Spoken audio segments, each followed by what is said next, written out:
तो आज की क्लास में बताएंगे कि जो मदन मोहन जी थे, ये जो विग्रह था ये कितना स्पेशल था।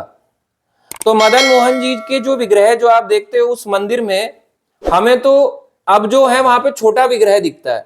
अब वो आगे आपको पिछली क्लास में बताया कि कैसे वो ओरिजिनली जो बड़े विग्रह थे, ओरिजिनल बड़े भगवान के विग्रह थे जो सतयुग से चले आ रहे थे। और कई जगहों पे आता है कि वज्रनाभ जी ने उनको, कृष्ण के पड़पोते ने उनको बनवाया था उन विग्रहों को। तो उन विग्रहों को बाद में कलयुग में जब औरंगजेब ने मंदिर तोड़ने के लिए बोला तो राजा जयसिंह, जयपुर के राजा जयपुर ले गए और फिर भगवान जयपुर से चले गए करौली। अब करौली में जो ओरिजिनल वही राधा मदन मोहन जी हैं, वो अब करौली राजस्थान में उनके दर्शन होते हैं। तो वृंदावन में जो है उन्हीं के समान उतने ही शक्तिशाली छोटे विग्रह अब उस मंदिर में आगे के उनके आचार्यों ने आगे परंपरा में रखे। अब आप वहां पे सोचो, जो वहां पे मदन मोहन जी रहते थे, हमारे को एक विग्रह दिखता है जो सिर्फ खड़े हुए हैं और अपनी वंशी यानी बांसुरी पकड़े हुए हैं, मगर वो ऐसे नहीं थे। भगवान भगवान साक्षात खेलने चले आते थे। उनका नाम ही यही था, मदन गोपाल।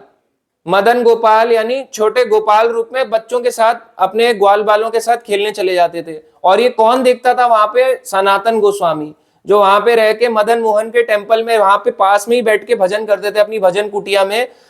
और वो भजन कुटिया कोई बहुत आलीशान नहीं, कुटिया मीन्स कुटिया, घास पत्तों की कुटिया छोटी सी। तो उस कुटिया में बैठ के भजन किया करते थे। और वो देखते, जब भी जाते कहीं पे पास में यमुना नदी के पास में जाते तो देखते यमुना के तट पे वहां पे अपने ग्वाल बालों के साथ यही मदन मोहन जी खेल रहे हैं। तो वही विग्रह जो जिसके हम दर्शन करते हैं, जिनको प्रणाम करते हैं, उनको वो साक्षात खेलते भी दिखाई देते थे।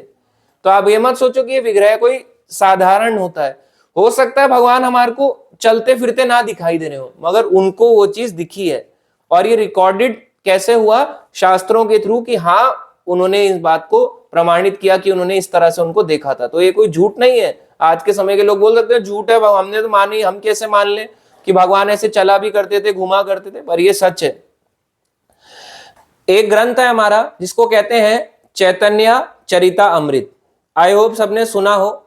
जैसे भगवान कृष्ण की लीलाओं को सुनने के लिए भागवतम है, भगवान विष्णु की लीलाओं को सुनने का विष्णु पुराण है, वैसी चैतन्य महाप्रभु का जो ग्रंथ है, जिसके बारे में अगर आपको उनके बारे में डिटेल में पढ़ना हो तो वो है चैतन्य चरिता अमृत।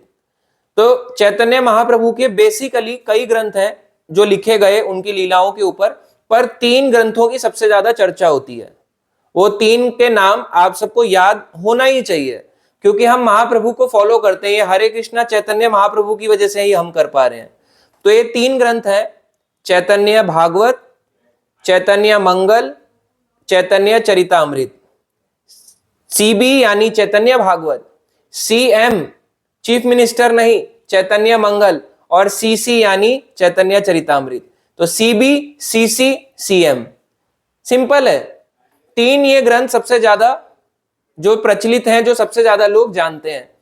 अब आता है कि चैतन्य चरितामृत लास्ट में लिखा गया, चैतन्य भागवत, चैतन्य मंगल दूसरे नंबर पे, फिर तीसरे नंबर पे चैतन्य चरितामृत। तो इसी में आता है, चैतन्य चरितामृत में ही ये बात लिखी हुई है। जो इसके राइटर हैं, जिन्होंने इसको लिखा, उनका नाम था कृष्णदास कविराज गोस्वामी। और उन्होंने बहुत एक ओल्ड एज में लिखा, जवानी में नहीं, ओल्ड एज में लिखा। और वो इस बात को लिखते हैं अपनी चैतन्य चरितामृत में कि कैसे मदन मोहन की कृपा से ही उन्होंने इस ग्रंथ को लिखा है। ये बात उन्होंने ही अपने ग्रंथ में प्रूव कर डाली। तो कई लोग बोलते हैं कि जरूरत क्या थी चैतन्य चरितामृत लिखने की? तो उसी में ही है चैतन्य चरितामृत में कि ऐसा क्यों है, क्यों लिखा गया। बेसिकली जो चैतन्य भागवत था वो लिखा वृंदावन दास ठाकुर ने। किसी को समझ ना आए तो आई होप ध्यान से एक बारी सुनेगा तो क्लियर हो जाएगा। चैतन्य भागवत वैसे ही है जैसे श्रीमद् भागवत है, वैसे ही चैतन्य भागवत है। श्रीमद् भागवतम लिखा वेद व्यास जी ने, उन्हीं के अवतार वृंदावन दास ठाकुर ने लिखा चैतन्य भागवत। तो चैतन्य भागवत में जब उन्होंने चैतन्य महाप्रभु, नित्यानंद प्रभु की लीलाएं लिखनी शुरू करी तो इतनी मग्न हो गए, इतना एक्सटेसी में, मतलब इतना भाव विभोर होकर उन्होंने शास्त्र को लिखा कि उन्होंने महाप्रभु की जो स्टार्टिंग की लीलाएं हैं, मिडल एज तक की, वो ज्यादा लिखी हैं। और जो बाद की लीलाएं हैं वो थोड़ी कम है कंपैरेटिवली टू इनकी, उनके यानी कि उनकी जितनी भी यौवन लीलाएं हैं वो सारी ज्यादा लिखी हैं। तो चैतन्य महाप्रभु कुल मिला के इस संसार में 48 ईयर्स तक रहे हैं। 48 साल तक उन्होंने लीला करी। तो शुरू के 24 साल जो हैं वो मोस्टली थे 24 साल में नवद्वीप मायापुर जिसको हम कहते हैं वहां थे, और बाकी के 24 साल वो रहे हैं जगन्नाथपुरी में। इसलिए चैतन्य महाप्रभु का ये दो जगह ही सबसे ज्यादा घूमती है, एक बंगाल का नवद्वीप और दूसरा जगन्नाथपुरी। तो 24 साल में जो उन्होंने नवद्वीप मायापुर में इन जगहों पे लीलाएं करी हैं वो जगह ज्यादा उन्होंने मेंशन करी है चैतन्य भागवत में, और जो इधर जगन्नाथपुरी में जो उन्होंने 24 साल लीलाएं करी है वो कम है। तो जो इधर की जो लीलाएं हैं जो अब वो जो उन्होंने कम लिखी क्योंकि भाव विभोर होकर लिख रहे थे चैतन्य भागवत को, तो अब जाके दूसरा ग्रंथ लिखा गया चैतन्य मंगल। चैतन्य मंगल में भी अब जो है जो लोचन दास ठाकुर ने लिखी, तो वो भी कुछ हद तक उसमें प्रिंसिपल्स बहुत ज्यादा हैं, ऑब्वियसली बहुत ज्यादा हैं, उसमें भी पूरा महाप्रभु के बारे में दिया है। और ये दोनों बुक्स इस्कॉन में आती हैं, चैतन्य भागवत चैतन्य मंगल। पर आगे की जो लीलाएं हैं, जो 24 ईयर्स जो उन्होंने जगन्नाथपुरी में लीलाएं करी, वो फिर भी कम मेंशन रह गई। अब इसमें आता है कि कैसे उनको ये कृपा प्राप्त हुई चैतन्य चरितामृत लिखने की कृष्णदास कविराज गोस्वामी को। तो वो कहते हैं कि जो पंच तत्व हैं, पंच तत्व में से जो गदाधर पंडित थे, गदाधर पंडित के नाम उनके शिष्य का नाम था अनंताचार्य, और अनंताचार्य के शिष्य थे पंडित हरिदास। तो हरिदास जी जो है वो सभी भक्तों के बड़े प्रिय थे, सभी भक्तों के बड़े प्रिय थे, और कथाएं सुनाया करते थे, अलग अलग कथाएं सुनाया करते थे, महाप्रभु की, नित्यानंद प्रभु की अलग अलग लीलाएं सुनाया करते थे। और वो कहते हैं कि मैं जो हूं सदैव चैतन्य मंगल का पाठ उनसे सुना करता था, सदैव उनसे सुना करता था, और अन्य भक्त भी मेरे साथ बैठ के सुना करते थे। मतलब मैं दूसरों से कथा सुन के ये कथा लिख रहा हूं, अपनी मर्जी से कुछ नहीं लिख रहा। यानी कि उन्होंने ये कथा सुनी, आप ध्यान से सुनो, उन्होंने अपनी मर्जी से नहीं लिखा, उन्होंने कहा कि मैं भी कथा सुनता था और उसी के बेसिस पे मैंने लिखा। तो चैतन्य मंगल वो बैठ के सुना करते थे भक्तों के बीच में, एक एज अ स्टूडेंट की तरह सुनते थे। और ऐसे ही कई सारे जो आचार्यज हैं अलग अलग जो महाप्रभु की पीढ़ी में आए, उनकी भी वो कथाएं सुना करते थे। और महाप्रभु की जो लीलाएं हैं उनके एक पार्षद थे, दो पार्षद बेसिकली, मुरारी गुप्त और साथ में थे स्वरूप दामोदर। वो डायरी लिखा करते थे। मुरारी गुप्त जो थे ये हनुमान जी का अवतार थे कृष्ण चैतन्य लीला में, और जो ये स्वरूप दामोदर थे ये ललिता सखी का अवतार थे। तो मुरारी गुप्त ने भी उनकी बहुत सी लीलाएं लिखी। आगे महाप्रभु जब ने सन्यास ले लिया तो महाप्रभु के साथ सन्यास रहते हुए सबसे ज्यादा जो रहे हैं उनके क्लोज में वो थे स्वरूप दामोदर, स्वरूप दामोदर और एक रामानंद राय, बेसिकली स्वरूप दामोदर। स्वरूप दामोदर हमेशा ही महाप्रभु के साथ रहा करते थे और उनकी डायरी लिखा करते, आज महाप्रभु ने ये वाली लीला करी, और उसको लिख दिया करते थे अपनी डायरी में। कड़चा, उसको कड़चा कहते हैं हमारी आसान शब्दों में डायरी। और नोट किया करते थे अपनी एक एक उस लीलाओं को महाप्रभु की।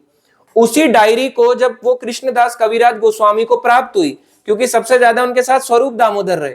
स्वरूप दामोदर जो है 24 साल जब महाप्रभु जगन्नाथपुरी में थे, उसमें से 6 साल वो ऑल इंडिया ट्रैवल करते थे, और 18 साल ऐसे रहे कि वो 18 साल जगन्नाथपुरी छोड़ के नहीं गए।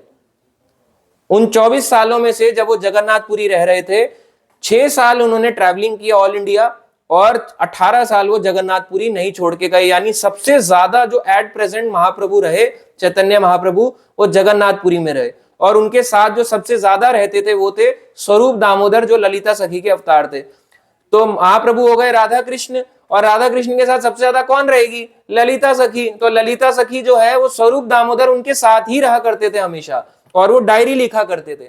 तो कड़चा जो है, उसी कड़चे को उन्होंने कृष्णदास कविराज गोस्वामी को प्राप्त दे दिया कि आप ये ले लीजिए। तो जो उन्होंने कथाएं सुनी भक्तों से, और जो उनको ये डायरी प्राप्त हुई, कड़चा प्राप्त हुआ, इसी के बेसिस पे कृष्णदास कविराज गोस्वामी कहते हैं मैंने ये चैतन्य चरितामृत जो आगे की लीलाओं को बताता है चैतन्य महाप्रभु की, इसलिए उसमें ज्यादातर पाई जाती हैं। अगर आप चैतन्य चरितामृत कभी खरीदो, परचेस करो, आप उसमें ज्यादातर लीलाएं वो पढ़ोगे महाप्रभु की जिसमें वो हेड शेव हो चुके होते हैं। हेड शेव वो बाद में हुए हैं, हेड शेव ऐसी थोड़ा ना करा लोगे, सन्यास में होगा ना हेड शेव। तो हेड शेव वाली जो महाप्रभु की सन्यास लीलाएं हैं वो ज्यादा समय उसमें दिखाई देती हैं चैतन्य चरितामृत में, और भी हैं पर ये वाली ज्यादा है, ये बात है। अब एक बार की बात है, कृष्णदास कविराज गोस्वामी कहते हैं, ये चैतन्य चरितामृत में ही वो बात कहते हैं कि एक बार मैं मदन मोहन जी के मंदिर में गया, तो मदन मोहन के मंदिर जो कि वृंदावन में आता है, बांके बिहारी के 300-400 मीटर पे ये पड़ता है, तो मैं वहां पे उनके दर्शन कर रहा था मदन मोहन जी के, मैं बिल्कुल भाव विभोर हो गया। तो वहां पे जो गोस्वामी थे मदन मोहन जी के, वहां पे जो सेवा कर रहे थे, तो उन मैंने जब मैं वहां पे था तो वहीं पे खड़ा हुआ था, वो उनकी पूजा अर्चना कर रहे थे। उसी समय भगवान के एक माला जो उनके गले में पहनी हुई थी मदन मोहन जी के, वो ऐसे गिर के नीचे आ गई, ऐसे करके नीचे गिर गई। और जब ऐसे करके नीचे गिरी माला तो सभी जोर से बोले हरि बोल हरि बोल। तो वहां के जो मेन पुजारी थे उन्होंने उस माला को लाके कृष्णदास कविराज के गोस्वामी में डाल दी, उनके गले में डाल दी। और कृष्णदास कविराज गोस्वामी कहते हैं कि मैं तो मदन मोहन जी के दर्शन पाने आया था, उनसे कृपा मांगने आया था कि हे मदन मोहन जी, मैं आपसे प्रार्थना करता हूं कि मैं अच्छे से चैतन्य चरितामृत जैसे इतने महान ग्रंथ को जो है, मैं कुछ नहीं लिख रहा हूं, आप ही मेरे से लिखवा सकते हैं, मेरे में हिम्मत नहीं है लिखने की, वो भी इस पर्टिकुलर एज में, इतनी बड़ी एज में मैं नहीं लिख पाऊंगा, तो आप ही की कृपा के द्वारा मैं लिख पाऊंगा। तो इसलिए उनको ये भगवान ने एक संकेत दे दिया अपने गले से माला गिरा के कि ये काम मैं आपके द्वारा ही करवाना चाहता हूं।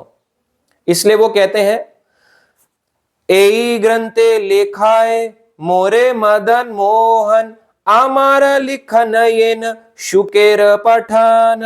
वो कहते हैं एई ग्रंथ लेखाए मोरे मदन मोहन, वास्तव में वो कहते हैं कि चैतन्य चरितामृत मेरे द्वारा नहीं लिखा हुआ, अपितु मदन मोहन द्वारा जी लिखवाया गया।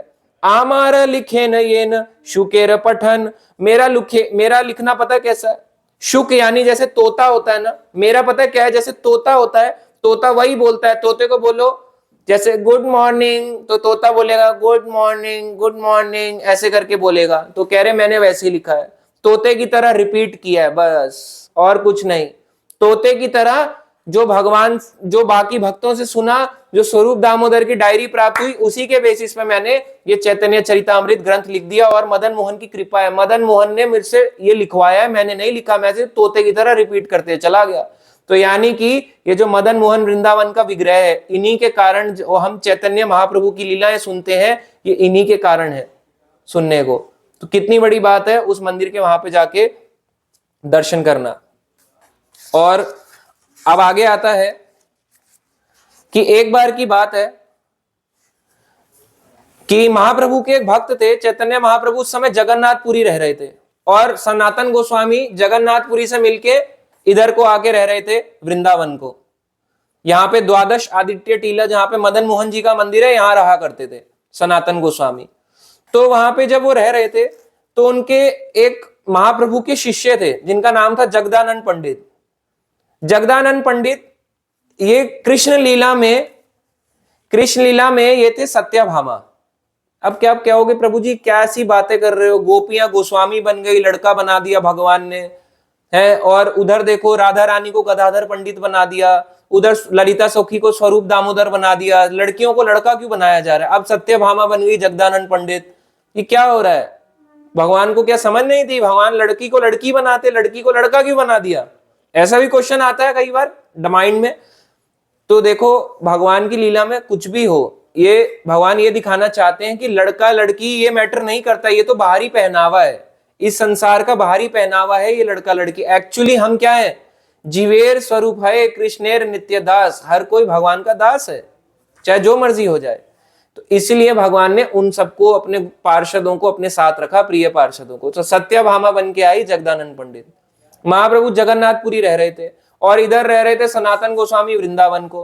तो जगदानंद पंडित की बड़ी इच्छा थी कि मैं ना, पहले भी महाप्रभु सनातन गोस्वामी जब जगन्नाथपुरी आए थे ना, तो मैं उनसे मिला था और मैंने उनको कहा था कि आप वृंदावन लौट जाओ, आपके लिए ये जगह सही नहीं है ना, क्योंकि आपको यहाँ पे ना तो महाप्रभु के दर्शन हो पाते हैं, यानी महाप्रभु जो है आपका आलिंगन कर लेते हैं, आपके शरीर पे इतने घाव हैं, आपको बुरा लगता है कि आपके शरीर में इतने घाव हैं, और महाप्रभु आपको ऐसे हालात में टच करते हैं, और ना आपको जगन्नाथ जी के भगवान के दर्शन मिल पाते हैं। तो आप एक काम करो, वृंदावन लौट जाओ। तो अब इनकी इच्छा हो रही है कि मैं जाऊं वृंदावन। महाप्रभु कहते नहीं, नहीं जाना। जगदानंद पंडित की इच्छा थी कि मैं जाऊं और महाप्रभु से आज्ञा लूं, चैतन्य महाप्रभु से। चैतन्य महाप्रभु कहते जगदानंद पंडित नहीं जाना। रीजन क्या था, क्यों नहीं भेजना चाहते थे? क्योंकि बड़ा लगाव था चैतन्य महाप्रभु को ना, अपने भक्त से बड़ा लगाव था जगदानंद पंडित से। वो चाहते थे नहीं, सारे चले जाएंगे छोड़ के तो जगन्नाथपुरी कौन रहेगा, उनको खोज करने दो। तो इनकी इच्छा नहीं थी। जब जगदानंद पंडित को बार बार वो मना करते रहते, तो एक दिन जगदानंद पंडित ने सोच लिया अब मैं जाऊंगा, क्या करना चाहिए, जब बॉस ना माने बॉस के सेक्रेटरी के पास जाओ। तो अब वो गए स्वरूप दामोदर के पास।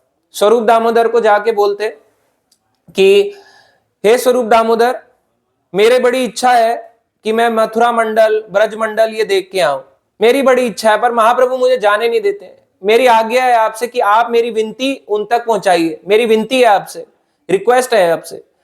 तो स्वरूप दामोदर ने महाप्रभु के पास गए। स्वरूप दामोदर कहते महाप्रभु जाने दीजिए इसको।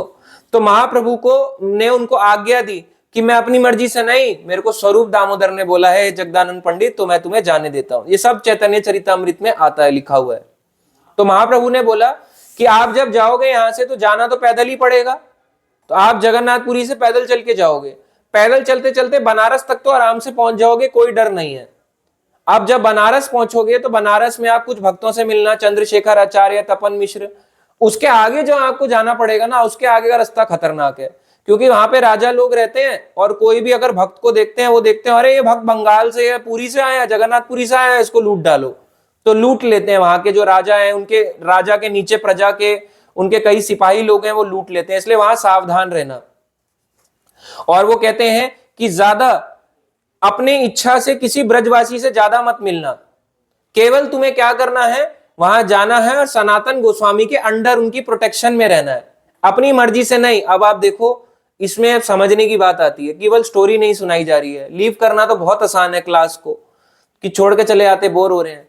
महाप्रभु ने बात बोली कि आप उनके साथ मत रहना, आप उनकी भाव व्यवस्था को नहीं समझ सकते कि वो ऐसा क्यों कर रहा है, क्या कर रहा है। उस जमाने में तो ऑब्वियसली 500 साल पहले तो इतना प्योरिटी थी, तो आप नहीं समझ सकते।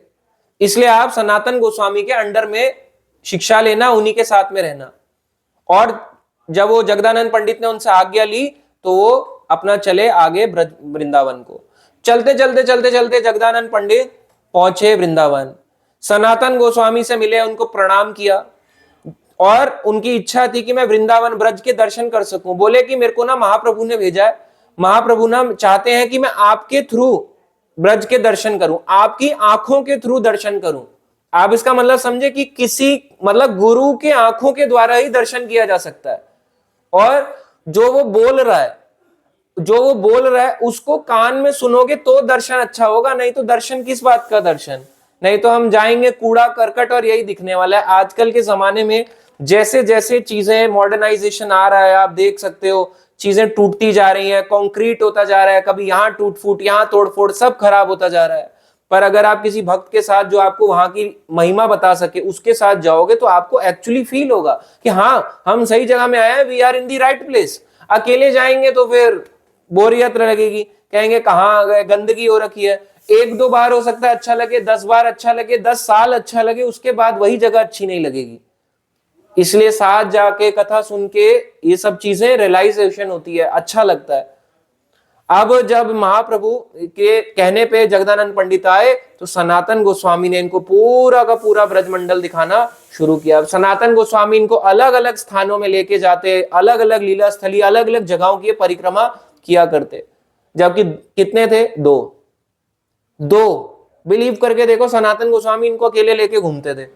और हम कहते हैं हमारी परिक्रमा में ज्यादा लोग नहीं है, प्रभु जी मैं जाऊं ना जाऊं, हमारे लोग कम है, क्या फर्क पड़ता है। आप अपने लिए जा रहे हो, आप अपना भला चाह रहे हो या नहीं चाह रहे, अपने लिए आओ।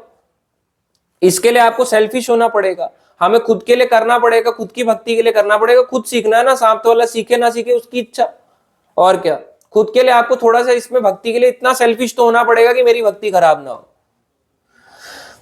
तो ये जब आए तो हर जगह दर्शन करने जाते, और दर्शन करते जाते जाते जब भी ये जाते तो कृष्ण लीला पे चर्चा करते, कथाएं सुनाते सनातन गोस्वामी इनको, और महाप्रभु की भी कथाएं सुनाते। तो इनके आंखों से आंसू बहने लगते जगदानंद पंडित के। सनातन गोस्वामी भी उधर रोने लगते। तो जगदानंद पंडित ने सोचा कि अब समय काफी बीत गया है, महीने बीत गए हैं, अब मुझे वापस जगन्नाथपुरी को चलना चाहिए। तो सनातन गोस्वामी ने ठीक है कि उनको क्या क्या दिया कि मैं तुम्हारे को कुछ चीजें दे रहा हूं, इसको तुम महाप्रभु को देना। तो उन्होंने क्या क्या दिया, उन्होंने थोड़ी सी वहां पे ब्रज की बालू, रेत होती है ना, वो दी, ब्रजरज उसको दिया।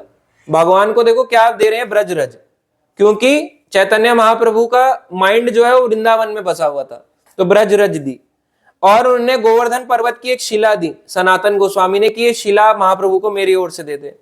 पके हुए पीलू के सूखे फूल, पके हुए पीलू, एक पीलू का फल होता है, रसदार फल होता है जो राजस्थान ड्राई रीजन्स में उगता है, पीले रंग का खट्टा फल होता है जो वहां पे उगता है, और बोलते हैं गर्मी दूर करने के लिए होता है, पीलू कहते हैं उसको, पीले लाल रंग का होता है, तो वो दिया। और गुगची दी, गुगची होता है जिसको रत्ती कहते हैं, रेड और व्हाइट कलर का होता है वो, उसमें रेड और व्हाइट कलर के बीज होते हैं, तो वो उसकी माला बनाई और वो महाप्रभु के लिए दे दी। तो क्या क्या दिया, फल, माला, गोवर्धन शिला और ब्रजरज, ये उन्होंने दी है भगवान के लिए। और हम क्या देना चाहते हैं, कुछ भी नहीं। उनके पास क्या था, कुछ भी नहीं, और हमारे पास क्या है, बहुत कुछ, और हम देना क्या चाहते हैं, कुछ भी नहीं। मतलब इमेजिन करो, एक व्यक्ति पैदल जा रहा है, जगदानंद पंडित पैदल जाएंगे वापस, ऐसा तो है नहीं ट्रेन पकड़ के जाना है, पैदल जाना, और इतनी चीजें पकड़ा दी कि आप ये मेरी ओर से महाप्रभु को भेंट कर देना। और गोवर्धन शिला ऐसे नहीं उठा के दे दी, लो पूजो, उनको भी प्राप्त हुई, तब उन्होंने आगे महाप्रभु के लिए भिजवाई। इस तरह से जगदानंद पंडित लेके आए, और जगदानंद पंडित ने जाते जाते कहा कि यहाँ पे महाप्रभु आएंगे, तो महाप्रभु के लिए आप यहाँ पे स्थान बनाइए जहां पे महाप्रभु भजन कर सकें, जहां पे महाप्रभु आए रह सकें। सनातन गोस्वामी के खुद के रहने का ठिकाना नहीं था, कहां ठिकाना करेंगे उनके लिए। तो उन्होंने सोच लिया कि उनके रहने का जो सबसे बेस्ट स्थान है वो है द्वादश आदित्य टीला, जहां पे मदन मोहन जी का मंदिर है। यहीं पे जब महाप्रभु आएंगे तो यहीं ठहर के यहीं पे भजन करेंगे, हरि बोल। तो ये उन्होंने जगदानंद पंडित को कहा। अब आप देखो, इनका अब जब यहाँ पे सनातन गोस्वामी रहते थे वृंदावन में, इनका भजन कितना स्ट्रांग था। अब आपको थोड़ा सा बताएं, यही सब बताएंगे कि कितने स्ट्रांगली, कितना कितना डीपली इंटेंस भजन ये किया करते थे। तो दोनों भाई रूप और सनातन गोस्वामी वृंदावन में रह रहे थे, तो यहां पे इतना इंटेंस भजन किया करते थे कि ज्यादा नहीं सोते थे, केवल 1.5 घंटा दिन का। और रहते कैसे थे, ये कहा गया चैतन्य चरितामृत के मध्य लीला 25वां अध्याय, उसमें ये बात लिखी हुई है कि रूप सनातन वृंदावन में कैसे रहा करते थे। महाविरक्त सनातन भ्रमेन वने वने, प्रति वृक्षे प्रति कुंजे रही रात्रि दिने। महाविरक्त सनातन भ्रमेन वने वने, महाविरक्त, डिटैचमेंट, कोई भी चीज पसंद नहीं थी, भौतिक वस्तु पसंद ही नहीं थी। एक वन से दूसरे वन में बस घूमते रहते थे, कभी इस वन, वृंदावन, काम्य वन और बहुला वन, अलग अलग वनों में जाके घूमते रहते थे, परिक्रमा करते रहते थे, और कहीं पे भी कोई स्पेशल स्थान नहीं बनाते थे। पत्थर के बने घर को स्वीकार नहीं करते थे। पत्थर वाला घर हो, मतलब हमारे घर में जो देख रहे हो ईंट पत्थर का मकान है, इसको स्वीकार नहीं करते थे। बोलते थे मेरे लिए थोड़ा ना है, मैं विरक्त हूं, सन्यासी के लिए ठीक नहीं है, विरक्त रहा करते थे। डिटैचमेंट कंप्लीट, घर से भी डिटैचमेंट, कुछ भी नहीं चाहिए था उनको। और कैसे रहते थे, प्रति वृक्षे प्रति कुंजे रही रात्रि दिने, कभी किसी कुंज में चले जाते, कभी किसी पेड़ के नीचे बना लेते। फ्लैट नहीं खरीदते थे वृंदावन में, पेड़ के नीचे फ्लैट हो जाते थे, कुंज में फ्लैट हो जाते थे। फ्लैट नहीं चाहिए था, ना फ्लैट बनाने की कभी इच्छा थी, ना किसी को फ्लैट बनाने की शिक्षा दी, पेड़ के नीचे फ्लैट होने की बात करते थे। और आजकल के जो हमारा यंग, जो आजकल का नया जनरेशन आ रहा है, आजकल करंट जनरेशन जो है, हर कोई चाहता है वृंदावन में फ्लैट रह के एक फ्लैट बना लूं, बस किराए पर डाल दूंगा, क्या फर्क चल रहा है। इसलिए वृंदावन फ्लैट बनाने का एरिया नहीं है। आप सोच के देखो कि वो एक वन है, भगवान की लीला स्थली है, और वहां पे जाके हम ये नहीं कि उसको नहीं कर सकते, कर सकते हैं, फ्लैट लो, पर वहां पे हमारा पर्पस क्या रह जाएगा। हम वृंदावन क्यों जाना चाहते थे, दिमाग अगर हम ध्यान से लगाएं, मेरा घर मान लो दिल्ली में है, या कहीं पे भी मैं अगर रहता हूं, जहां पे भी हम रहते हैं, मैं क्यों जाना चाहता हूं ब्रजमंडल, ताकि मैं भगवान से क्लोज कनेक्शन फील कर सकूं। तो क्या वो घर बना के ही आएगा? क्या वो एक इमारत बनाएंगे या 1 BHK 2 BHK लेके ही आएगा वृंदावन या ब्रज में? ये सब गलत भावनाएं हैं। ऐसी बहुत सी भावना लेके लोग जाते हैं, फ्लैट बनाते हैं और फिर हमारे को उल्टी शिक्षाएं देते हैं। वो कहते हैं अरे प्रभु जी, अरे ओमैक्स सिटी में मैंने लिया है वृंदावन में, छठीगरा मार्ग में, अरे आप कहाँ रह गए? अरे हमारा फ्लैट है, 1 करोड़ का फ्लैट है, 2 BHK फर्स्ट क्लास फ्लैट है, आप भी यहाँ पे इन्वेस्टमेंट कर लो। मैंने कहा पैसा नहीं है। कह रहे धीरे धीरे कर लेना, EMI पे कर लो, क्या फर्क पड़ रहा है, यहाँ पे डाल लो अपना एक फ्लैट, फर्स्ट क्लास है, यहाँ से दर्शन होते रहते हैं, मंदिर देखते रहो, यहाँ की हरियाली देखते रहो। आप सोचो हम वहां क्यों जाना चाहते थे? सच सोचो अपने दिमाग से, क्या हम यही चाहते थे कि वहां पे मैं जाऊं, रहूं, नहाऊं, खाऊं बस? क्या या मैं इसलिए जाना चाहता था कि मैं भगवान से नजदीक कनेक्शन बनाऊं? वहां का फ्लैट लेने का क्या उद्देश्य रहा जब ये सब चीजें हो ही नहीं रही? वही दिल्ली वाला रूटीन वहां पे भी चल रहा है, वही दिल्ली और बाकी जगहों वाले कपड़े वहां भी चल रहे हैं, तो क्या फायदा? ज्यादा से ज्यादा धोती कुर्ता पहन के घूम भी लेंगे, पर उससे क्या ही मिलने वाला है? चेतना तो पूरी भौतिकी है ना, काम तो कॉन्शियसनेस पे करना है, कपड़ों पे थोड़ा ना करना है सिर्फ।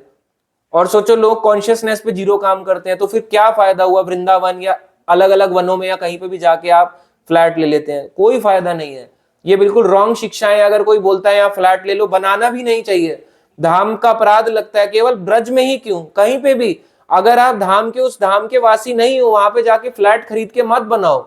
ये सबसे पहली चेतावनी होती है कि वहां पे जाके फ्लैट मत खरीदो, क्योंकि अगर खरीदते हो तो साथ साथ आपके साथ साथ कई सारे अपराध आपका वेट कर रहे हैं, जो आपको पता भी नहीं चलेगा। आपको भक्ति से निकाल फेंकेंगे, धाम में रहते हुए भी धाम के बाहर ऐसा लगेगा ही नहीं हम धाम में रह रहे हैं, क्योंकि कॉन्शियसनेस हमारी धाम के बाहर आ चुकी होगी।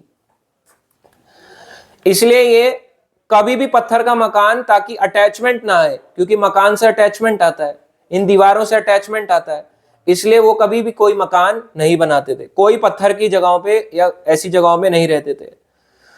और उन्होंने क्या किया, सनातन गोस्वामी, रूप गोस्वामी ने, जब वो वहां रह रहे थे वृंदावन में, मथुरा महात्मय शास्त्र संग्रह करिया, लुप्त तीर्थ प्रकट कैला, वैनेते भर भ्रमिया। मथुरा महात्मय शास्त्र संग्रह करिया, मथुरा महात्मय यानी जितना भी मथुरा ब्रज मंडल से रिलेटेड शास्त्र है उसको कलेक्ट किया, कई पुस्तकों को कलेक्ट किया। लुप्त तीर्थ प्रकट कैला, वनेते भ्रमिया, और वन में भ्रमण करते हुए तीर्थ स्थलियों का पुनरुद्धार किया। दोबारा से खोज की, घूमते घूमते दोबारा से खोज, रीस्टैब्लिश करना कितनी बड़ी बात है। ये बात प्रूव करना कि ये लीला यही हुई है, कैसे प्रूव करोगे बताओ? कैसे प्रूव करोगे? जब तक साक्षात भगवान आके आपको ये ना बोल दे कि ये लीला मैंने यहां करी है। और ऐसा ही इनके साथ होता था। ऐसा नहीं कि कोई भी बाजार से शास्त्र ले लिया, कुछ भी उठा के पढ़ लिया। इन्हीं के परंपरा आचार्यों के शास्त्र लेते और शास्त्रों से लेके पढ़ के समझते। कोई हिंदी ट्रांसलेशन नहीं थी, दोबारा बता दें आपको, संस्कृत हुआ करती थी। और पुस्तकें कितनी मिलती थी आप भी जानते हो, कितनी पुस्तकें थी, लिमिटेड। मिल जाए तो एक किताब पे अगर आपने कॉपी पेन चला दिया, पेंसिल चला दी, मिटाने को कुछ नहीं, वो चलाने को कुछ नहीं। कितनी पुस्तकें थी, सारा संस्कृत। अब चीजों को खोज करनी है, पता भी नहीं, ब्रजवासियों से थोड़ा कंफर्मेशन लेते थे, इसमें वो पूरा कंफर्मेशन ले लेके करते थे उद्धार। सबसे पहला शास्त्र, शास्त्र से बड़ी कोई चीज नहीं है कि शास्त्र में लीला हुई है तो है, ये बात हुई है। फिर ब्रजवासी कि ये लीला एग्जैक्ट कहां पे हुई है। अब किसी का मत है यहां हुई है, किसी का यहां हुई है, फिर उसमें फाइनल कंक्लूजन आता था भगवान का, यहां पे हुई है। ऐसे कर करके इन्होंने पुनरुद्धार किया। और जब ये यहाँ पे जो भी इनके यहाँ पे दर्शन करने आता, दूर दूर से दर्शन करने आते, दर्शन करने के बाद लौट के जाते, इनसे जरूर मिलते और अपने अपने घरों में लौट के जाके इनका गुणगान करते। ये 500 साल पुरानी बात बता रहे हैं। और आज देखो, आज हम उन मंदिरों में जाना भी नहीं चाहते जहां पे रूप और सनातन रहा करते थे या जहां वो भजन किया करते थे। कितने भक्त हैं हमारे में से, सच्ची बताना कि वृंदावन जाने का पर्पज ही यही होता है कि मैं रूप गोस्वामी और सनातन गोस्वामी के मंदिर या बाकी छठ गोस्वामी के मंदिर देख के आऊंगा। हम अपने आप से केवल झूठ बोल रहे हैं, हम केवल और केवल अपने आप से झूठ बोल रहे हैं। भक्त आते थे इनसे मिलने के लिए कि इनसे मिलने के बाद बाकी बताएंगे कि अरे हमने ना वृंदावन में ऐसे भक्तों का दर्शन किया। आज के लोग कहते हैं हमने ना उन वाले महाराज जी के दर्शन किए। अरे क्या आपने रूप सनातन गोस्वामी का दर्शन किया? क्या आप उनके मंदिर में गए? राधा मदन मोहन राधा गोविंद देव मंदिर नहीं, क्या फर्क पड़ता है, हम तो एक ही जगह जाते हैं। वृंदावन का एक ही मतलब है, बांके बिहारी, और वृंदावन में कुछ नहीं है, सिर्फ और सिर्फ बांके बिहारी। आप सोचो हमारे क्या स्थिति है, मतलब जो चीज हमारे को ज्यादा पब्लिसिटी होती है उसी को हम फॉलो करते हैं, राइट? ऐसा ही होता है, मतलब इनकी कोई वैल्यू ही नहीं है कि इन्होंने इतना सब किया। पहले के टाइम में लोग इनसे मिलके जाके अपने देशों में, अपने अपने सिटीज में, अपने अपने शहरों में जाके बता रहे हैं कि हम इन भक्तों के दर्शन करके आए, और आज हम उनके मंदिर तक भी नहीं जाना चाह रहे, जिन्होंने इसकी खोज करी वृंदावन की। सोचो, और तो और छोड़ो, वृंदावन में जो भी भक्त जगन्नाथपुरी से आता, इनसे मिलते, रूप सनातन को प्रणाम करता, इनसे मिलता, इनके साथ रहता, यही एक्सपीरियंस जाके वो चैतन्य महाप्रभु को शेयर करता कि महाप्रभु हमने ऐसे ऐसे उन दो भाइयों रूप सनातन से मिले। और वो क्या बोलते, उस समय उनकी प्रशंसा करते, अनिकेत दूहे वने यत वृक्ष गण, एक एक वृक्ष तले एक एक रात्रि शयन। क्या करते थे? अनिकेत दूहे वने यत वृक्ष गण। उन दोनों भाइयों का कोई प्रॉपर परमानेंट प्लेस नहीं था, रहने का स्थान नहीं था। एक एक वृक्षेर तले एक रात्रि शयन, एक एक वृक्ष के नीचे एक एक रात्रि काटा करते थे, कभी इस पेड़ के नीचे कभी इस पेड़ के नीचे, क्योंकि पेड़ से भी लगाव नहीं होना चाहिए, क्योंकि पेड़ से भी अगर एक ही पेड़ के नीचे रोज सोएंगे तो आदमी क्या करता है, पेड़ के नीचे ऐसे करके बांध लेता है, एक कपड़, एक दो रस्सी इधर, दो रस्सी इधर, और ऐसे करके छप्पर, फिर छप्पर से ऐसे दीवार, ऐसे दीवार, और फिर वहीं पर रहना शुरू कर देगा। इसलिए एक पेड़ के नीचे भी नहीं रखते थे, हमेशा पेड़ बदलते रहते थे, पेड़ बदल बदल के रहते थे, एक पेड़ के नीचे परमानेंटली नहीं, क्योंकि पेड़ से भी लगाव हो सकता है। सोचो कितना, मतलब कितना विरक्त थे, डिटैचमेंट, कंप्लीट डिटैचमेंट, कुछ नहीं चाहिए। भोजन कैसे खाया करते थे, जब रूप गोस्वामी ब्राह्मणों के घर जाते तो भोजन मांगने के लिए इन्हें कभी कभी रोज आटा मिल जाता, चने मिल जाते, तो वहां से ये लेके आते और उसको भोग लगा के, भगवान को भोग लगाते फिर पाते। कई बार नहीं मिलता तो भूखे रह जाते। इसके अलावा ये क्या करते थे, केवल 1.5 घंटा सोया करते थे और पूरे दिन भजन किया करते थे, पूरे दिन। इनकी जो ड्रेस थी हमारे जैसी सुंदर धोती कुर्ते तो नहीं थे बिल्कुल ही, और जो हम पहनते हैं वृंदावन के लोई बाजार का अगर कोई पहनता हो, मटका सिल्क, 3,000 रुपए धोती, 4,000 रुपए धोती, 4 मीटर धोती 4,000 रुपए की, ऐसा मटका सिल्क वगैरह ये नहीं पहनते थे। ये स्टाइलिश धोती, मायापुरी धोती ये नहीं पहनते थे, था ही नहीं, और लगा भी नहीं था। एक हाथ में कमंडल लिए रहते थे, कमंडल इसलिए उसी से पानी से उठाया और स्नान, मल्टीपर्पज कमंडल, छोटा सा मल्टीपर्पज कमंडल इनके पास रहता था, क्योंकि सन्यास अवस्था में थे। और हमेशा भगवान के नाम का कीर्तन, चैंटिंग किया करते रहते थे, और लीलाओं की चर्चा किया करते रहते, परिक्रमा करते थे और नृत्य किया करते थे, अकेले, कोई हो ना हो, अकेले। हरि बोल हरि बोल हरि बोल हरि बोल, अकेले अकेले। आज के जमाने में अगर कोई करेगा ना, वो रील के लिए करेगा, फोन ऑफ करके दिखाए तब माने। फोन ऑफ करके दिखाओ, सारे फोन हटा दो, तब वो करके दिखाए कि हाँ सच में मैं कर रहा हूं, तब पता चले ना। फोन के लिए ही तो करते हैं डांस, यही तो बात है, डांस भी करेंगे तो फोन के लिए, भगवान के लिए नहीं। फिर वही बात आती है, भगवान 50-50 हो जाता है, 50% फोन 50% भगवान, 100% भगवान के लिए नहीं किया। कुछ तो है ना हमारे में, देखो कहीं ना कहीं हम अपने आप को केवल वो देना चाह रहे हैं, दिलासा देना चाहते हैं कि हम भगवान के लिए करते हैं, पर हम अपने लिए करते हैं। ये बात तो सच है, कर भगवान के लिए रहे हैं, पूरा 100% नहीं, उसमें मैक्सिमम इच्छा हमारी अपने लिए ही होती है।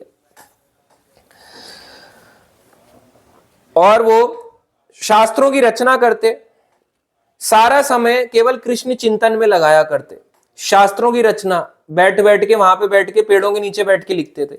अच्छा, पेन नहीं होते थे पहले के टाइम में, पेन तो थे ही नहीं, कैसे लिखते थे? स्याही बनानी पड़ती थी।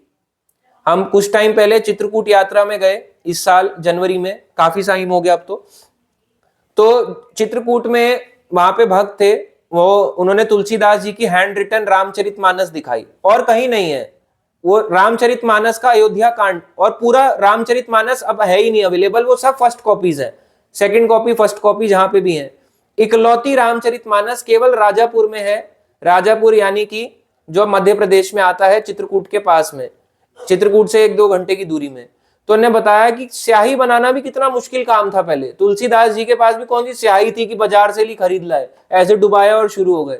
स्याही भी नहीं थी भाई, उसको रंग बनाने के लिए भी बहुत मेहनत करनी पड़ती थी, टाइम लगता था उन सब चीजों में। अच्छा, लिखने के लिए कलम भी चाहिए, ऐसे का ऐसे नहीं कर सकते, ऐसे का ऐसे नहीं कर सकते, व्हाइट फ्लूट नहीं था, पेन पेंसिल नहीं था, उसको ऐसे करके ऐसे लिखना है। मतलब कितना दिमाग शार्प चाहिए कि एज इट इज वो संस्कृत श्लोक आ जाए। संस्कृत श्लोक लिखने के लिए भी तो भाई हिम्मत चाहिए। संस्कृत श्लोक में कितनी सारी चीजें, गलतियां, मिस्टेक हो सकती हैं, उसको इस तरीके से लिखा करते थे शास्त्रों को बैठ के, जो आज हम पढ़ना भी नहीं चाहते। रियलिटी हमें एक्सेप्ट करनी चाहिए। बहुत से भक्तों ने भगवत गीता भी नहीं पढ़ी है अभी तक, तो आप समझ के देखो कि यहां तक तो हम कब आएंगे, जिंदगी भी शायद इस जन्म में आ भी ना पाए। और हम बात करते हैं कि मेरे लिए कृष्ण प्राप्ति हो जाएगी, राम प्राप्ति, कुछ नहीं होगी। यही रियलिटी है।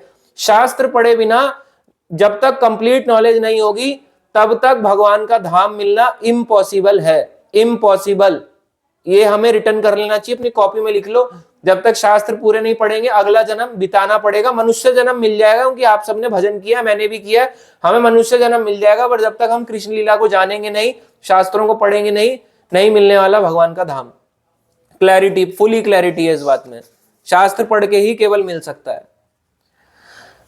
इनके पास जो कपड़ा ओढ़ने के लिए था, गुदड़ी ओढ़ते थे।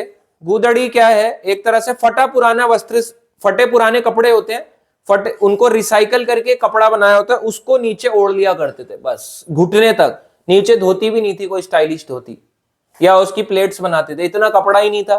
फटे पुराने कपड़ों को ऐसे करके, या कि फटी चादर ऐसे करके, चादर या कुछ ऐसे करके कपड़े को लपेट लिया करते थे अपने कमर के यहाँ पे, बस दैट्स इट। इसके अलावा इनके पास कुछ नहीं था। एक कमंडल था और अपनी जप माला थी, माला भी। और माला के बाद अब चैंटिंग बैग सुनो, कोई हरे कृष्ण महामंत्र लिखा हुआ चैंटिंग बैग नहीं था। कपड़ा फाड़ा, कपड़े के हिस्से ऐसे करके करा और ऐसे करके बनाया, और उसी में अपनी माला डाल के माला झोली बनाते थे और उसी में चैंटिंग किया करते थे। ये इनका वैराग था, किसी भी चीज से आसक्त नहीं होना, extreme detachment, complete detachment, only attachment to Krishna, rest complete detachment, पूरा डिटैचमेंट संसार से था ही नहीं इनको कोई। और जो मधुकरी करने जाते थे, भिक्षा मांगने, जब भगवान को भोग लगाना हो तो कहां से मिलेगा आटा या कुछ भी, अपने लिए नहीं जाते थे, भगवान के लिए। तो वृंदावन में तो घर ही नहीं थे तब, अब तो वृंदावन में घर तो अब बने हैं ना, उस जमाने में कोई घर नहीं था। जो आप देखते हो इतने सारे घर हैं, ये मार्ग, छठीकरा मार्ग, ओमैक्स सिटी, वो सिटी, ये वाले बांके बिहारी कॉरिडोर, इतने सारे घर, कुछ नहीं था, जंगल था पूरा। तो वहां पे कुछ लोग ही नहीं रहते थे, तो इसलिए ये मथुरा चल के जाते थे। मथुरा चल के जाते थे, वहां भिक्षा मांगते थे, क्योंकि मथुरा में कई व्यापारी रहा करते थे, वहां भिक्षा मांग के फिर इस तरीके से। और उस समय क्योंकि इतनी चीटिंग नहीं थी तो व्यापारी लोग दे भी देते थे भिक्षा। अब चीटिंग इतनी हो चुकी है, किसको दे, इसलिए ऐसे इनको इतने इस तरीके से इन्होंने जीवन बिताया, मतलब एक्सट्रीम कंप्लीट एक वैराग मार्ग पे रहे हैं ये। अब ब्रजवासियों की बात आती है। जब ब्रजवासी इनके साथ रहते थे तो ब्रजवासी इनसे बहुत प्यार करते थे, दोनों भाइयों से बहुत प्यार करते थे। जितने ब्रजवासी हैं वो सनातन गोस्वामी क्या करते थे, जब भी ब्रज की परिक्रमा में घूमते घूमते अलग अलग जगहों पे जाते, जैसे मान लो वृंदावन परिक्रमा कर रहे हैं, गोवर्धन परिक्रमा, नंदगांव परिक्रमा, बरसाना परिक्रमा, या कहीं पे भी परिक्रमा लगा रहे हैं, तो परिक्रमा करते करते जितने भी इनको ब्रजवासी मिलते सारे लोग उनका स्वागत करते, पहले दंडवत प्रणाम मारते। ब्रजवासी ने दंडवत प्रणाम मारते। आप इमेजिन करके देखो, आप जा रहे हो और आपको कोई सारे ब्रजवासी दंडवत प्रणाम मार रहे हैं, ऐसी इनकी दशा थी कि ब्रजवासी भी इनके सारे इनको देख के दंडवत प्रणाम मारते थे। इनके वैराग ऐसा था ही नहीं, इतना वैराग ब्रजवासियों से भी है, एक्सट्रीम वैराग था इनके अंदर रूप सनातन में। जबकि ये थे कहां के? बंगाल के, उधर के जैसोर ईस्ट बंगाल में इनका जन्म हुआ, जो अब बांग्लादेश में आता है, और यहां आके कर रहे हैं, और ब्रजवासी इनकी रिस्पेक्ट कर रहे हैं। अभी कुछ टाइम पहले एक भक्त ने बोला कि जो यहाँ पे सब प्रभुपाद जी के जो भक्त है वो तो अंग्रेज है, अंग्रेज कैसे ब्राह्मण हो सकता है, अंग्रेज कैसे दीक्षा दे सकता है ना। ये बात हमने किसी एक संप्रदाय से सुनी, वो संप्रदाय के आचार्य थे, 4 संप्रदाय में एक आचार्य है, वो कहते हैं कि इस्कॉन में तो बड़ा गलत है, फ्रॉड सिस्टम है, यहाँ पे तो अंग्रेजी लोग दीक्षा दे रहे हैं, अंग्रेजी लोग। आप सब छोड़ो, मैं कहता हूं आप एक एज अ ह्यूमन देखो, सब छोड़ो, भक्ति भरी भी साइड उठाओ, एज अ ह्यूमन देखो। एक ह्यूमन जो कि इतनी आपसे 10 गुना ज्यादा फैसिलिटी में रहता है, आप मानो ना मानो, हमारे से ज्यादा फैसिलिटीज हैं। आज भी कोई इंडियन बाहर रहना जाता है तो इंडियन वापस लौटना नहीं चाहता अपना देश। क्यों? क्या रीजन है अपना देश आज भी लौटना नहीं चाहता? क्यों? क्योंकि वहां फैसिलिटीज ज्यादा है। सबसे ज्यादा फैसिलिटीज तो चलो अब इंडिया में भी आ गया सब कुछ। प्रॉब्लम यह है कि हमारी कंट्री में लोगों को सभ्यता सिखाना बहुत मुश्किल है कि लाइन है तो लाइन को तोड़ना नहीं चाहिए, लाइन में चलना चाहिए, कूड़ा नहीं फेंकना चाहिए, जहां पे शांति हो शांति बनाए रखनी चाहिए, च्युइंगम नहीं चिपकानी चाहिए, गुटखा नहीं थूकना चाहिए। वहां के लोगों को ये सभ्यता सिखाई गई होती है बचपन से ही, उनकी ये मोरल एजुकेशन दी होती है। हमारे में एजुकेशन दी जाती है जो किसी काम नहीं आने वाली, हमारे को कचरा बना रही है, और मोरल एजुकेशन में जीरो है हम लोग। मैंने भक्तों तक को देखा है, मैंने भक्तों को भी देखा है, वो टॉफी का रैपर फेंक देते हैं। आप खुद देखो एज अ ह्यूमन, आप खुद सोचो, हम माला जप कर रहे हैं और हम टॉफी का रैपर फेंक रहे हैं, धरती माँ को गंदा कर रहे हैं और हम बात कर रहे हैं भक्ति कर रहे हैं। आपको देख के ही दूसरा व्यक्ति भक्ति करेगा। अगर आप या हम कूड़ा फेंकते हैं तो हम लोग उसके रिस्पॉन्सिबल हैं, और कूड़ा फेंकने वाले मैं आपको बता दूं इंडियंस ही हैं, इंडियंस ही, इंडियन डिवोटीज ही हैं, भारतीय भक्त ही हैं। मैं ये नहीं कह रहा आप और मैं ही हैं, कोई भी हो सकता है। वो कूड़ा फेंकते हैं, हम जैसे कई भक्त हैं कूड़ा फेंकते हैं, भक्तों की बात कर रहा हूं, आम समाज की तो छोड़ ही दो। तो वो कूड़ा फेंकते हैं, आप अपने आप को उनसे बड़ा मान रहे हैं हम अपने आप को कि हम यहाँ के भारत भूमि में जन्म लिया है। अरे अच्छी बात है, पर आप देखो कितने सभ्य लोग हैं। कितने दिन ऐसे हुए हैं कि हमने वृंदावन में जाके या किसी ब्रज में जाके किसी धाम में तीर्थ में जाके सफाई करी है? सच्ची सच्ची अपने मन से पूछना, सच्ची सच्ची पूछ के देखो। एक दिन भी नहीं हमने एक निकाला अपने जीवन का जिस दिन हमने तीर्थ या धाम साफ किया हो। गंदा करने में हमारी फुली मेजोरिटी है, पर साफ करने में जीरो मेजोरिटी है। कितने भक्त ऐसे हैं जो देखें, अरे यार गंदा हो रखा है, यहाँ पे कोई सफाई करने वाला है नहीं, मैं ही झाड़ू मार देता हूं। आपको पता है जापान जैसी कंट्री, मैंने एक वीडियो देखा, वहां पे एक व्यक्ति था, वो सॉक्स पहन के निकल गया, व्हाइट सॉक्स पहन के, वो बहुत दूर तक घूम के आया। कई घंटे घूमने के बाद वो व्हाइट सॉक्स पहन के वापस आया, और वो पूरा रिकॉर्डेड है। ऐसा नहीं कि वो एक छोटी रील बना रहा है दोबारा दूसरी सॉक्स पहन ली। मतलब ऐसी भी वीडियोस हैं कि वो दिखा रहा है कि मैं 1 घंटा फोन लेके घूम रहा हूँ विदाउट एनी कट और समथिंग। 1 घंटा केवल बिना जूतों के सॉक्स पहन के घूम रहा हूँ, व्हाइट सॉक्स पहन के, दिखाने के लिए कि जापान में कितनी सफाई है। वो 1 घंटे तक घूमने के बाद भी उसका सॉक्स चमका का चमका रह गया। हमारे अगर व्हाइट सॉक्स अगर आप हमारे यहाँ पे पहन के उतर जाओगे ना, हमारे यहाँ की भारत की सड़कों पे, ऐसे गंदे हो जाएंगे चुटकियों में। अगर बिना जूतों के व्हाइट सॉक्स पहन के एक स्टेप नहीं रखोगे, आपका व्हाइट सॉक्स ब्लैक ना हो जाए, मेरा नाम बदल देना। तो आप सोच के देखो हमारे यहाँ की स्थिति क्या है। और हम बोल रहे हैं, उन लोगों से कंपेयर कर रहे हैं जिनका मोरल एजुकेशन या जिनकी सभ्यता हमसे कई गुना ऊंची है, मतलब जो हमारे से मोरल वैल्यूज में बहुत ज्यादा आगे हैं। आप उनको कैसे कंपेयर कर सकते हो कि वो लोग छोटे हैं हम लोग बड़े हैं? सिर्फ इसलिए क्योंकि हमें टैग लगा हुआ है we are born in India, हम we are born in Delhi, we are born in this beautiful environment जहां पे 500 से भी ज्यादा AQI है।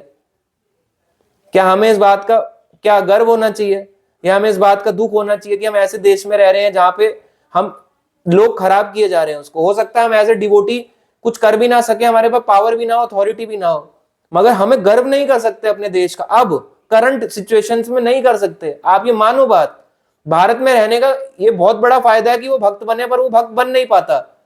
भारत के लोगों की हालत देख के, फॉरेनर्स जो कि उनके कल्चर में ही मीट मांस मछली सिखाया गया, रोटी चावल उनको पता ही नहीं था रोटी चावल क्या है। वो लोग खाते हैं चिकन के साथ लेटस खाते हैं, लेटस का पत्ता खाएंगे और टमाटर खीरा खाएंगे, इन सबके साथ चिकन मटन बीफ इन सबके साथ खाते हैं। उन लोगों को भक्ति कराना हमारे से 10 गुना मुश्किल था। एक ऐसे व्यक्ति प्रभुपाद जी ने उन लोगों को भक्त बना दिया, और आज तक वो बन ही रहे हैं। वो साइकिल बनी रही है, ऐसे नहीं टूट गई है। और उनको जाके ये बोलना, ये कमेंटबाजी करना, उसका पतन हो गया, इसका ये हो गया, ये कैसे दीक्षा दे सकता है, कैसे ब्राह्मण हो सकता है, ये बिल्कुल गंदा सवाल है। आप अपने आप को देखो, सभ्यता, मैंने वही बोला पहले, अपनी सभ्यता देखो। हम लोगों में मोरल एजुकेशन इंडियंस में बहुत कम है, बहुत बहुत बहुत कम है। सच्चाई मानो या ना मानो, वो हमारे देश में घूमते धोती कुर्ता पहन के, सर मुंडवा के। हमें सर नहीं मुंडवा पाते, चलो कोई बात नहीं, अपनी जॉब प्रोफेशन है, नहीं मुंडवा सकते, पर धोती कुर्ता तो पहन सकते हैं। हम धोती कुर्ता नहीं पहन पा रहे, बोलते हैं हम तो कुर्ता पजामा पहनते हैं। अरे कुर्ता पजामा हमारा कल्चर कहाँ है? कुर्ता पजामा इज मुस्लिम कल्चर। कुर्ता पजामा भारतीय कल्चर नहीं है, मुस्लिम कल्चर है। मुसलमान लोग लेके आए कुर्ता पजामा, हमारा तो धोती कुर्ता था। तो फिर धोती कहाँ है? लुंगी कहाँ है आप सबकी? कहाँ है बताओ, अपनी हालत देखो। हम लोग एक्सेप्ट क्यों नहीं कर पा रहे कि हम लोग उतने नहीं है, फिर हम कैसे कमेंट कर सकते हैं।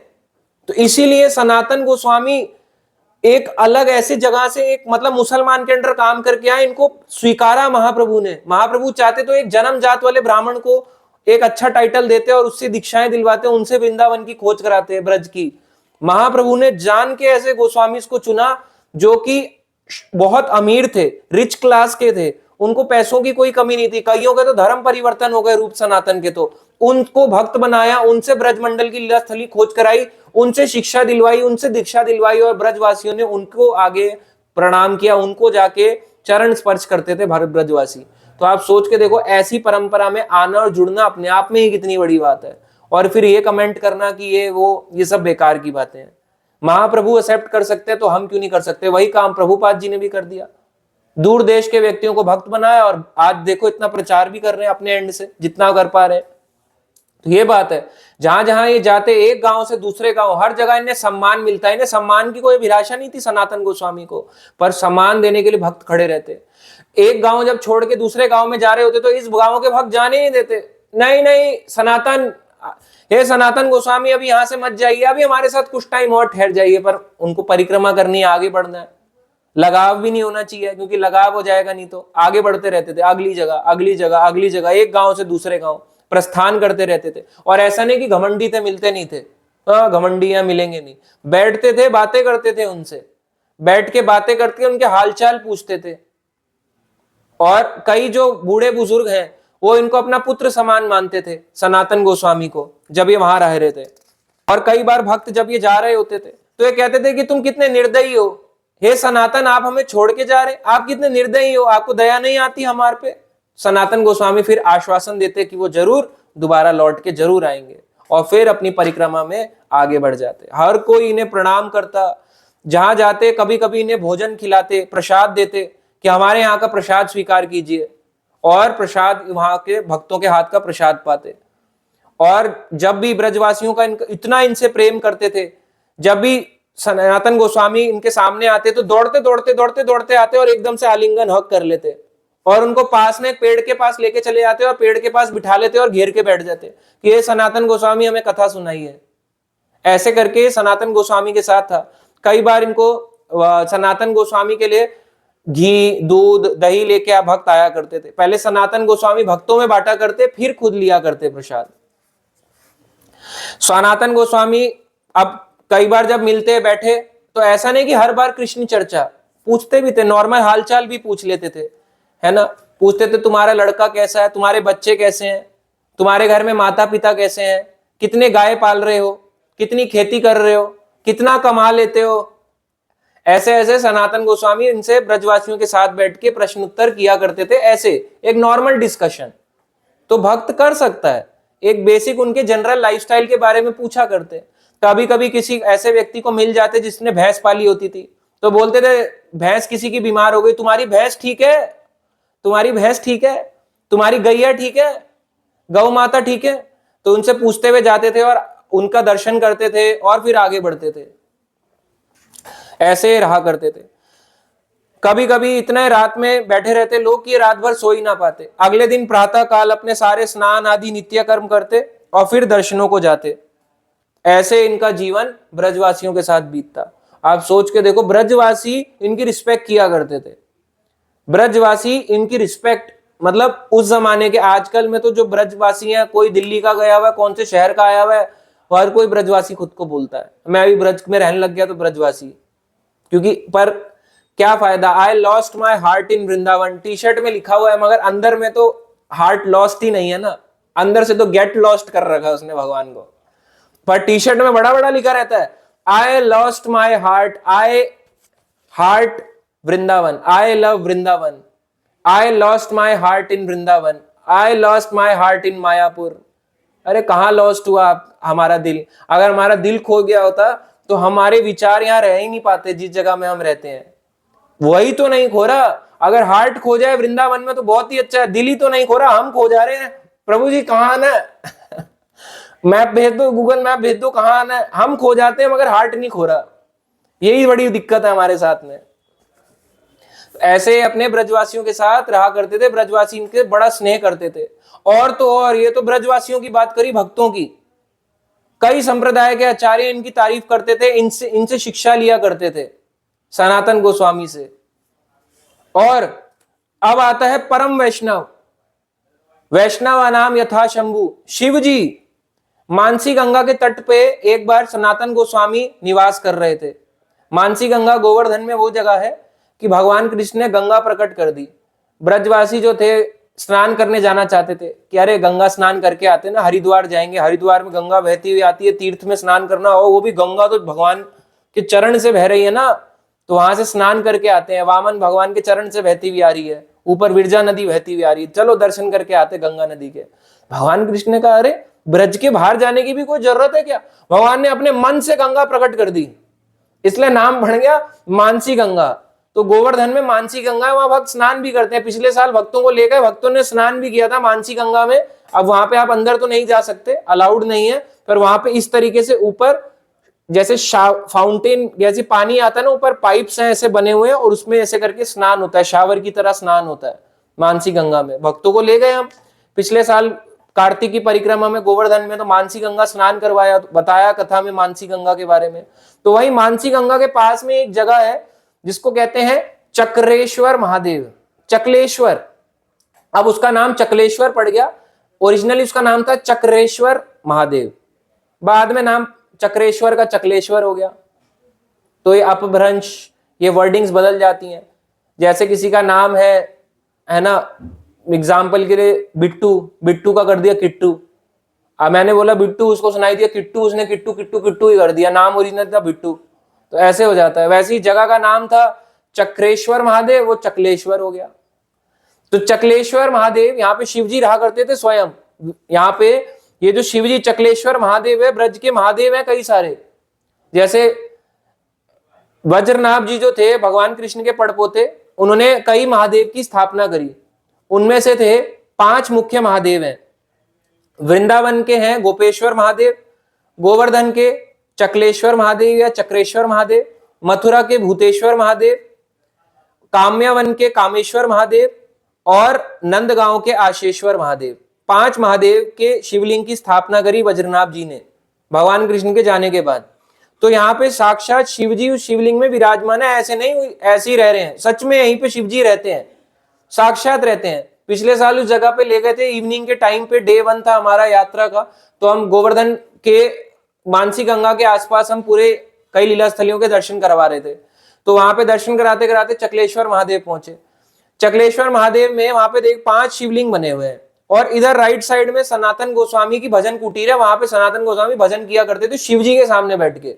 और हम लोग बोलते हैं शिव जी, हरे कृष्णा महामंत्र करने वाला शिव जी के मंदिर जाता है, हो इसका तो पतन हो गया, इस भगवान को तो देखो, भगवान तो कृष्ण ही है, विष्णु ही है, और ये देखो शिव जी के मंदिर जा रहा है, कितना पतन हो गया। अरे आप उसके क्यों जा रहा है आपको नहीं पता, हो सकता है वो उनको परम वैष्णव मांगता हो। अगर आप शिव जी को भगवान मानते हैं, इसका मतलब अभी कहीं ना कहीं हमारा डाउट है, अभी कहीं ना कहीं हमारे दिमाग में ना ये बैठा हुआ है कि शिव जी ऊंचे हैं कृष्ण से, ये दिमाग में हमारे को क्लियर नहीं हुआ। पर अगर आपको क्लियर हो गया है, कृष्ण सुप्रीम है और उन्हीं का विस्तार, उनके गुण अवतार है शिव जी, और वही परम भक्त भी हैं, उनके परम वैष्णव में भी काउंट होते हैं शिव जी। तो अगर आप शिवलिंग के पास जाके प्रणाम कर दो या उनसे कृपा मांग लो कि अरे आपके जैसी थोड़ी सी भक्ति मुझ में भी आ जाए, तो हे भोलेनाथ मेरा तो क्या ही हो जाए इस संसार में।